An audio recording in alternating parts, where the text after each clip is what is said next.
If you've ever looked at a crypto project's website or token pitch, you've probably seen some variation of this phrase. Our network generates X million dollars in revenue.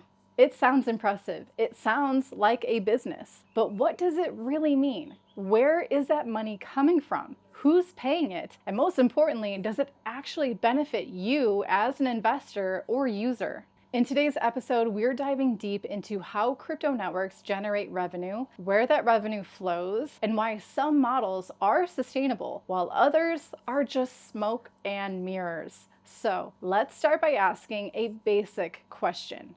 What is protocol revenue? In traditional businesses, revenue means income, money that comes in from selling a product or service. In crypto, protocol revenue usually refers to the fees paid by users to interact with the blockchain. That could be gas fees on Ethereum, swap fees on Uniswap, or bridge fees on Layer 2s. These fees are typically paid in the network's native token. Take Ethereum, for example. Every time someone sends Ethereum, mints an NFT, interacts with a smart contract, or uses a DeFi platform, they're paying a gas fee. That fee is split. Part of it gets burned, as introduced in EIP 1559, and part of it goes to validators who secure the network. So when people say Ethereum generated over $1 billion in revenue last year, that's what they're referring to. Real on-chain usage. Real fees paid by users, and real Ethereum burned in the process. Now, compare that to something like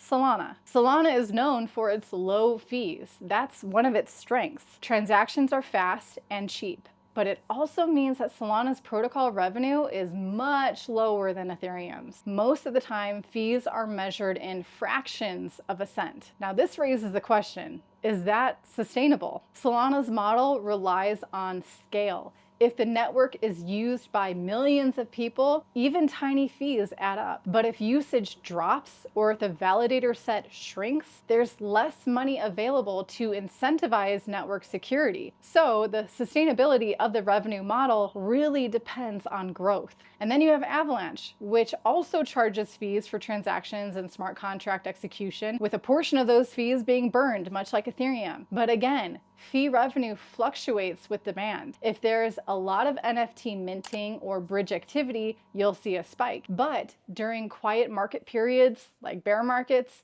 revenue collapses. What does that tell us? It tells us that protocol revenue is highly cyclical. It follows market trends, hype cycles, and application usage. It's not a steady stream like a subscription business. It's tied directly to how many people are actually using the network and how active developers are in launching new projects.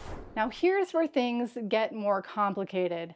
MEV. MEV stands for maximal extractable value. It's the profit that validators or miners can make by reordering, including or excluding transactions within a block. This can take many forms: front-running trades, sandwich attacks on decentralized exchanges, or arbitrage across protocols. MEV is controversial. On the one hand, it's a byproduct of how blockchains work. Whoever controls block production can choose what goes in and in what order. On the other hand, MEV can be incredibly extractive. It can increase gas fees, distort pricing, and funnel profits away from regular users and into the hands of sophisticated bots and validators. Ethereum has introduced solutions like MEV Boost and Proposer Builder Separation to mitigate this. These symptoms create a more competitive and transparent market for block building, which theoretically reduces the worst forms of MEV abuse.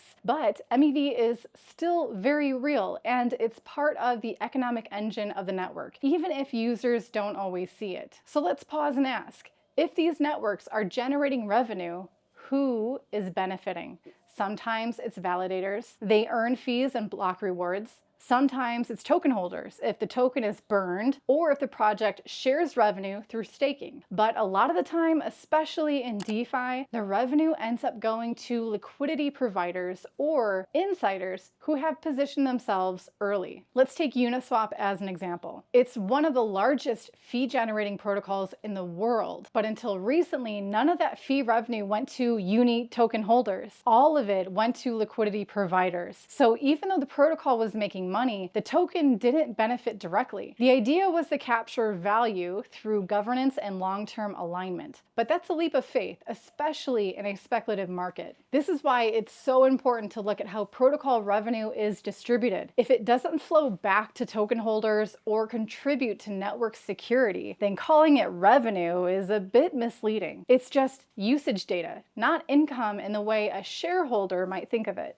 You also have to ask whether the revenue is sustainable. Was it generated during a bull run when everyone was aping into meme coins or NFT drops? Or is it consistent during quiet periods too, when only serious users remain? A lot of protocols flash big revenue numbers during hype phases, but when activity dies down, so does the cash flow. A great resource to explore this is Token Terminal. They break down protocol revenue by source, track changes over time, and show how different networks and apps compare. Be sure to read the fine print, because Token Terminal often separates protocol revenue, which goes to the protocol, from user revenue, which might be earned by LPs or miners. So what should you look for as an investor? First, examine the fee model. Is it demand-driven, or is the network subsidizing usage through inflationary rewards? If the fees aren't covering costs, that is a red flag. Second, follow the flow of value. Who earns the fees? Validators? Token holders? Team multisigs? Is there a clear mechanism that connects usage to token value? Third, watch how the model holds up during down markets. If a project claims to be revenue positive, but that only happened during a bull cycle, it's worth questioning how robust the model really is. And finally, be wary of revenue that's generated through MEV extraction or opaque tokenomics. Just because a protocol is generating fees doesn't mean it's healthy or fair. Real revenue should support the network. It should align incentives between users, validators, developers, and investors. And it should reflect real demand, not artificial hype. Let me know in the comments, what's a protocol you think has a truly sustainable revenue model?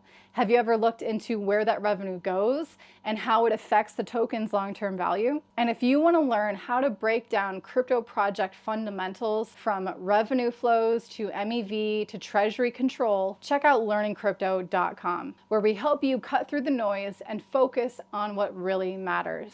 Thank you so much for watching. I'll see you in the next video.